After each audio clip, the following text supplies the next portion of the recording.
Weather forecast नौतपा। नमस्कार दोस्तों, मैं हूं धर्मेश तीजा। मेरी खेती सच्ची खेती में आपका स्वागत है। नौतपा में मिलेगी गर्मी से राहत या बढ़ेगी परेशानी? क्या 9 दिन पड़ने वाली है भीषण गर्मी? नौतपा का बारिश से बिल्कुल सीधा सीधा संबंध होता है। नौतपा के दौरान गर्मी जितनी भीषण होती है, बारिश भी उतनी अच्छी होती है।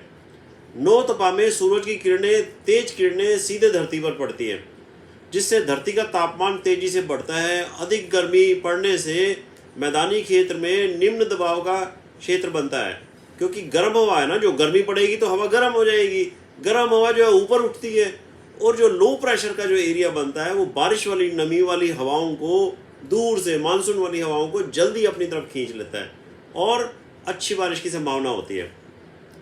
आमतौर पर मई में उत्तर पश्चिमी, पूर्वी, उत्तरी, दक्षिणी भारत में अधिकतम तापमान जो है ना 45 से लेके 44-45 डिग्री तक पहुंच ही जाता है। मध्य भारत में ये जो है ना 46 से 47 डिग्री तक पहुंच जाता है। राजस्थान में बहुत ज़्यादा पहुंच जाता है। 3 से 4 बार लू का प्रकोप भी देखने को मिल जाता है।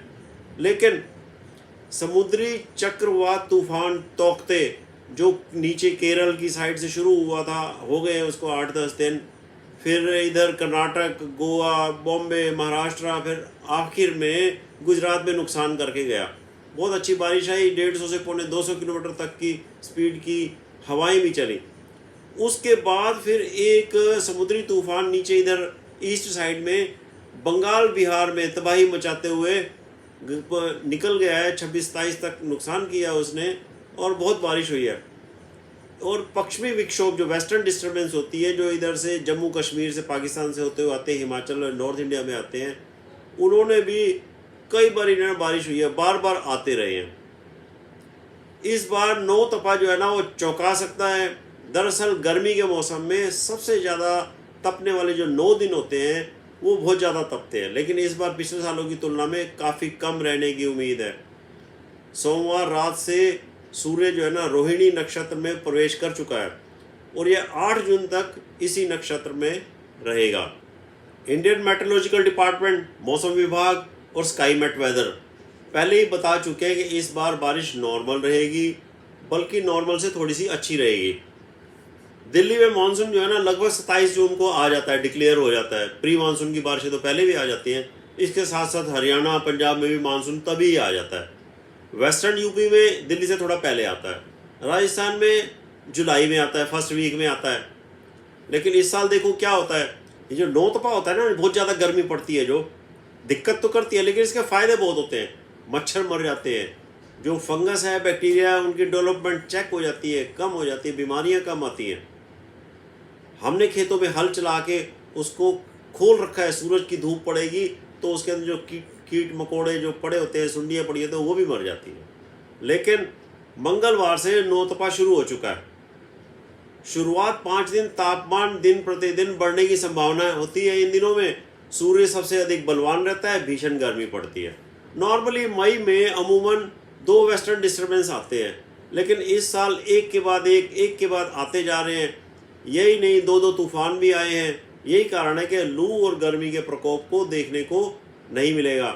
दोनों तूफानों ने तेज गर्मी पड़ने की संभावनाओं को काफ़ी कम कर दिया है। और तो और जो तापमान है ना, जो वो राजस्थान, मध्य प्रदेश में भी 43-44 डिग्री सेंटीग्रेड से ऊपर नहीं जाएगा। लू तब चलती है जब मैक्सिमम टेम्परेचर 45 डिग्री से ज़्यादा हो जाए। अब जून में प्री मानसून की एक्टिविटी जोर पकड़ेगी। मतलब मई में को प्री मानसून बारिशें नहीं आने वाली, जून में भी थोड़ा डिले होने वाला है। इसका मतलब मानसून आने में देरी हो सकती है। क्या हो सकती है? लगता है दिल्ली में मानसून देरी से आएगा। 21 मई को केरल में तो आ जाएगा, लेकिन यास तूफान के कारण जो बंगाल की खाड़ी में आया था, शुरुआती दिनों में अरब सागर इधर इस साइड से और बंगाल की खाड़ी में चक्रवाती गतिविधियां मानसून को प्रभावित कर सकती हैं। मध्य भारत में मानसून 2 सप्ताह की देरी से पहुंचेगा। ये मैं नहीं कह रहा, मौसम विभाग कह रहा है। तौकते तूफान मानसून की रफ्तार पर कोई ब्रेक नहीं लगा पाया था, उसका ज़्यादा असर नहीं पड़ा था, क्योंकि वो पहले ही ख़त्म हो गया था। यह सब असर जो है ना यास तूफान का ही पड़ रहा है। ये सब मैं इन्फॉर्मेशन आपको वीडियो इसलिए बनाई है कि थोड़ा सा इशारा मिल जाए कि थोड़ा डिले होने वाला है, हम उसी हिसाब से अपनी खेती की प्लानिंग कर सकें। जीरी लगाने का मौसम भी 15 जून को होता है, बारिशों की ज़रूरत होती ही होती है। तो इसी के साथ ही, इस इन्फॉर्मेशन के साथ ही मैं आपसे विदा लेता हूँ। आपको मेरा ये प्रयास अगर सार्थक नज़र आता है, कुछ हेल्प मिलती है, हेल्पफुल नज़र आता है, इसको लाइक करो, शेयर करो, सब्सक्राइब करो। Thank you.